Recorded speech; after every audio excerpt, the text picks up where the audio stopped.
Hi everybody, I hope you are doing well. Today we'll talk about how to fix or how to solve the problem of FBS. We click on settings. You will go here to the sign. In this page, you will click on apps, default apps, app settings. In this window, you will search about FBS and you will click.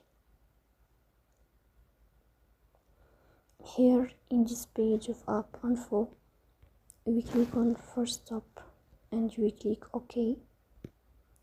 Then you will enter to storage.